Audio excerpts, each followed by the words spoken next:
Hey, what's going on, everyone? So with the introduction of the new Prismatic subclass, I theorycrafted some builds to replace my strand bow build, and here are a couple of things that I want to showcase. It's very similar to the original build. There's only like a couple changes, and the one thing that makes me very excited is that you can still pretty much play the loadout the same way, but have some extra things you can do for a video or a montage and stuff like that. But let's start with the subclass here. You want either Silence and Squall or Deadfall because there is a fragment that allows you to gain Amplified, Restoration, Frost Armor, Woven Mail, or Overshield depending on what super you're using. So if you're using like a Void subclass, you can gain Overshield from an orb, and if you're using Stasis, you can gain Frost Armor, whatever that means. It pretty much depends what Frost Armor is. If Frost Armor have a utility that I can use, then I'm going to use it over Deadfall. But if they haven't nerfed Overshield and it's still going to give you like plus 40 health, obviously Overshield is just better than everything else. And that's basically the only reason why the super matters. Class ability here, you want Marksman Dodge or Gambler's Dodge. It just depends. I didn't highlight Gambler's Dodge here, which I should. And the only reason why I would use Gambler's Dodge now is because you have this fragment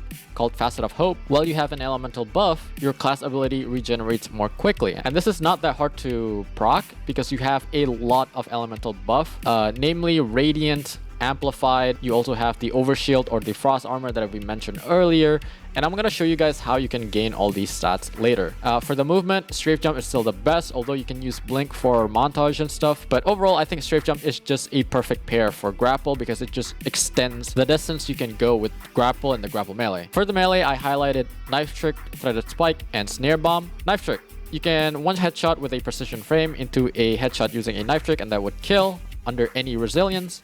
Threaded Spike, still really good, and the reason why I picked this and why I think this is still going to be my main pick is because once you do the grapple melee combo and you kill someone and you gain Radiant out of your grapple melee, you are now capable to do a headshot into a Threaded Spike yet again. So that's why I think Threaded Spike's the best one. And on top of that, you can also use the Threaded Spike as the proc for Facet of Dawn. So it's just overall a really good very versatile melee ability. Snare Bomb, when you put this down and someone walks over your Snare Bomb, obviously they're weakened, blinded, and it will also apply Radiant towards you from Facet of Dawn. It's also good for radar manipulation, but overall I think Threaded Spike is going to be the best one. Grenade, it's always going to be grapple, nothing to talk about here. And for the aspects, which is my favorite part here, you always want Ascension, which is the new class ability. Basically, it's a new air dodge ability similar to Ensnaring Slam, where it consumes your class ability. It pushes you upwards instead of slamming you down. It deals around 13.1 AoE damage and makes you and nearby allies amplified. The important part about this is that it consumes your class ability. From this, I'm assuming it will work the same way as Ensnaring Slam. Therefore, you will proc Powerful Attraction, Reaper, and it will remove any type of Invis and True Sight.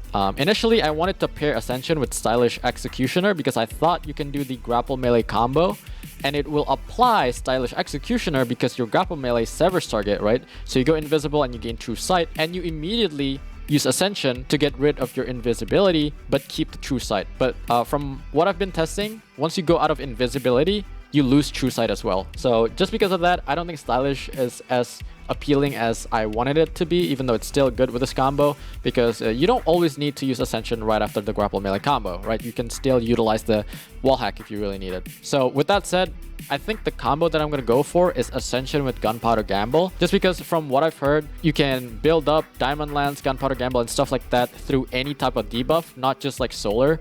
So I believe with Gunpowder Gamble, you gain +4 stacks for an ability kill and +2 for a elemental weapon kill. I'm not sure if it has to be a solar weapon, but if it does, I'm in luck because I'm still using a solar glaive. So it doesn't really matter for me for the moment. And before we go to the actual combo, let's talk about the exotic here for a bit, because I think I'm going to be still using the Oathkeepers. And since we don't know what exotic are going to be in the Prismatic class item exotic, here are a couple of things that I would like if I want to replace my Oathkeepers. So what I wanted here is that I kind of want Oathkeepers for the draw time benefit, so you can still do the combo faster.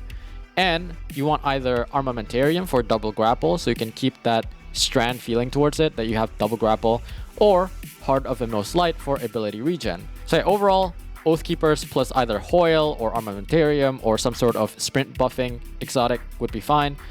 But in general, I think I'm just going to keep using Oathkeepers. And with that said, let's get started with the combo here. Obviously, with the typical grapple into the bow headshot into the grapple melee, this would kill the target using the grapple melee, which procs heavy-handed for an orb drop.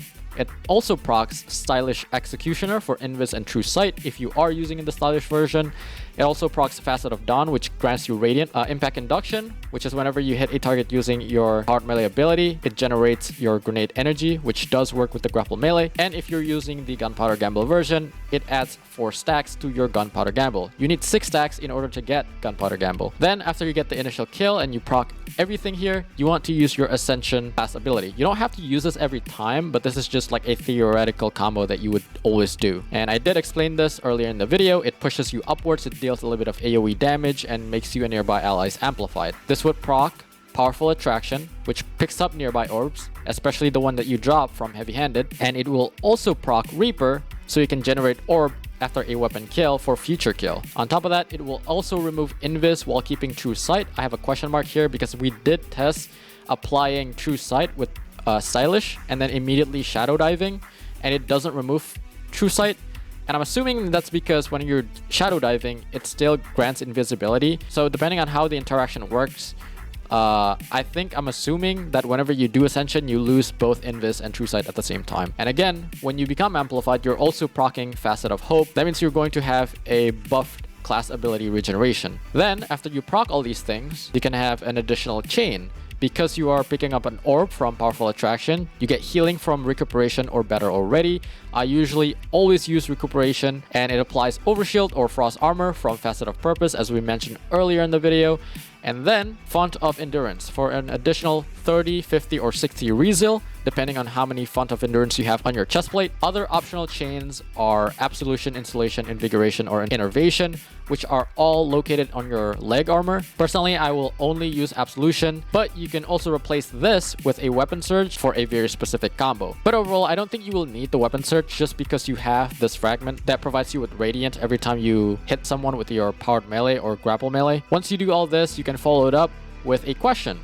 Was anyone hit with the grapple melee AoE plus the Ascension AoE? Because Ascension does apply a little bit of AoE damage. Now, if there is someone hit by the grapple melee AoE, you can one-shot them using an aggressive frame glaive. And keep in mind that you also have Radiant, so you might be able to get away using an adaptive glaive. This also drops an orb from the Reaper you proc from applying Ascension earlier, and it provides you with 2 stacks of Gunpowder Gamble, which you already have 4 stacks if you get the initial kill with the initial combo. Therefore, it'll replace your grapple with a Gunpowder Gamble. And there are a couple of things that you can do with Gunpowder Gamble. You can use it for a typical combo where you can just headshot someone with a bow, throw it, and then hit them behind cover. Or there's a cool thing that I like to do here where you can throw the Gunpowder Gamble and immediately grapple onto your own Gunpowder Gamble and then make some cool clips out of that. So yeah, that combo alone is what I'm looking forward to, which is why I'm pretty much ditching the Stylish Executioner combo because I don't think it'll work the way I think it will work, and also Gunpowder Gamble just seems a lot more fun. And if you don't hit anyone with the grapple melee AoE, just scout for nearby targets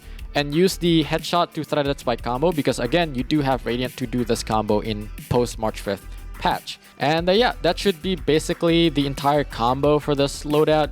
So yeah, let me know down in the comments below what you guys think. Thank you guys for watching, and I will see you guys next time.